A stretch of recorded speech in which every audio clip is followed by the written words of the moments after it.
Assalamualaikum warahmatullahi wabarakatuh. Perkenalkan, nama saya Adika Pratama Putra Grida, NIM G03218002, Prodi Manajemen Fakultas Ekonomi dan Bisnis Islam, UIN Sunan Ampel, Surabaya. Kali ini saya akan membahas 3 rumusan masalah yang relevan, kemudian dikaitkan dengan pendekatan yang digunakan atau dijelaskan oleh Bapak dosen, yaitu Bapak Thoyib, pada mata kuliah Manajemen Perubahan.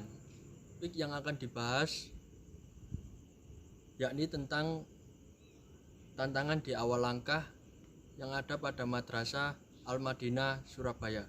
Singkat cerita tentang latar belakang berdirinya Madrasah Pengusaha Al-Madinah.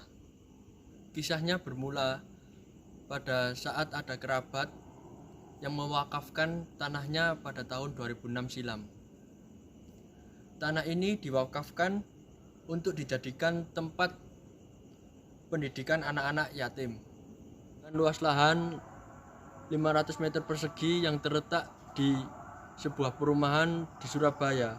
Lahan itu kemudian dibangun gedung 3 lantai dan dimulailah proses pengurusan badan hukum yayasan pengelolaannya, disertai dengan pemilihan ketuanya, yakni yang ditunjuk adalah Bapak Thoyib. Dalam menjalankan tugasnya, beliau berpegang teguh terhadap firman Allah yang menegaskan bahwa setiap kesulitan pasti dibarengi kemudahan. Dan firman Allah ini seakan memotivasi seluruh hambanya agar senantiasa optimis serta berpikir dan bertindak positif dalam situasi sepelik dan sekelam apapun. Keyakinan inilah yang berusaha beliau pupuk terus di hati tatkala tersandung persoalan yang cukup berat di masa-masa awal berdirinya Istana Yatim Al-Madinah, Surabaya. Yang pertama yakni pendekatan manajemen perubahan fenomena konflik di dunia kerja. Bangunan istana anak yatim yang baru saja berdiri kokoh tersebut tiba-tiba dituding menjadi penyebab perubahan atau pergeseran struktur bangunan di rumah di samping dan di belakangnya. Entah karena kesalahan teknis atau faktor lain sehingga yayasan pun digugat secara serempak oleh pemiliknya dengan tuntutan yang seragam yang meminta ganti rugi atas kerusakan rumah mereka. Sungguh merupakan masalah yang tak terbayangkan sebelumnya. Energi yang sudah lumayan terkuras oleh aktivitas sehari-hari mesti diperas lagi untuk mondar-mandir kesana kemari, berembuk dan bernegosiasi dalam rangka menyelesaikan masalah tersebut secara kekeluargaan agar tidak sampai dibawa ke meja hijau. Ya, itulah fenomena konflik di dunia kerja yang terdapat pada Madrasah Pengusaha Al-Madinah, Surabaya. Yang kedua, ada pendekatan manajemen perubahan, yakni perilaku konflik dan cara mengelolanya. Pada perilaku konflik dan cara mengelolanya, sempat terlintas pertanyaan di pikiran beliau, kenapa beban begitu berat bersemayam di pundak? Justru ketika saya ingin melangkahkan kaki demi menebar kebaikan kepada banyak orang.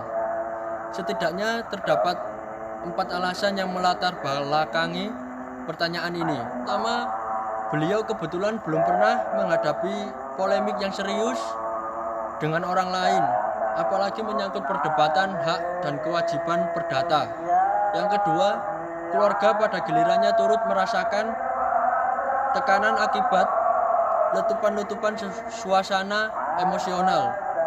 Yang ketiga, studi S3 yang tadinya selesai dalam jangka waktu 3-4 tahun oleh beliau menjadi molor akibat berlarut-larutnya proses negosiasi dan kompromi. Yang keempat, yakni terhambatnya program-program rintisan Istana Yatim, baik yang telah tuntas dirumuskan maupun yang sedang direncanakan. Di sisi lain, beliau meyakini bahwa Allah Subhanahu wa Ta'ala pasti menyalakan pelita di balik gelapnya situasi yang dihadapi. Seperti halnya bintang yang bertaburan di pekatnya malam. Kesadaran semacam inilah yang memompakan semangat di dunia untuk tetap berusaha tegar, seraya berpikir keras mencari solusi. Setelah lama, beliau mengajukan permohonan yang disampaikan secara halus dan terbatas lewat media sosial. Dan ternyata cukup banyak kenalan atau kolega yang bersimpati sekaligus menawarkan bantuan. Lalu sedikit-sedikit, yayasan pun mulai mampu menunaikan kewajiban finansialnya. Anak-anak yatim beserta pengurusnya bisa agak bernafas lega. Ketegangan mereda dan beliau sebagai pimpinan yayasan lambat laun mulai leluasa kembali menata program Istana Yatim sekaligus menekuni tugas perkuliahannya. Ajaibnya, Tuhan ternyata masih memberi bonus yang sangat beliau syukuri, yaitu lahan Istana Yatim lantaran sukses mengakuisisi tanah dan bangunan di sebelahnya. Tak berhenti di situ, rasa syukur beliau bertambah besar.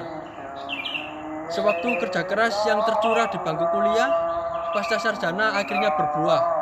Di tahun 2013, beliau berhasil mempertahankan disertasi di depan Dewan Penguji yang otomatis mensahkan penyematan titel doktor di depan namanya.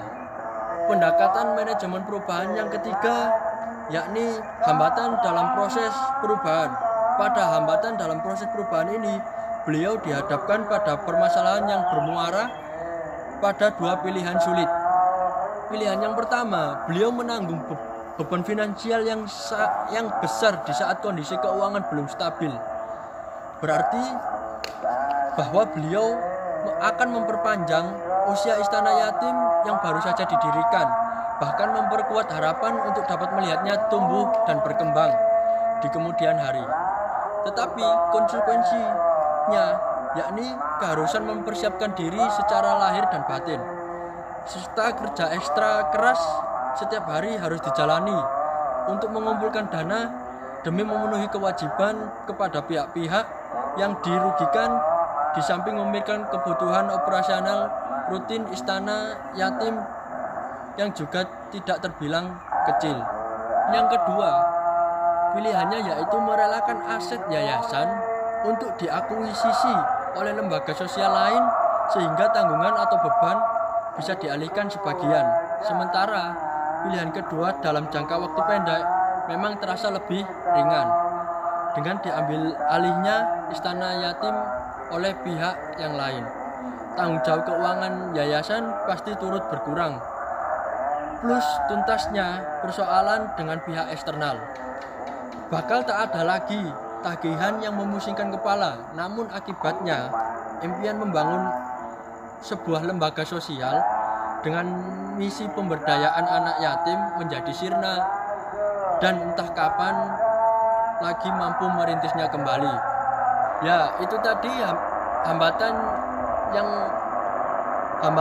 dalam proses perubahan yang terdapat pada Madrasah Pengusaha Al-Madinah Surabaya.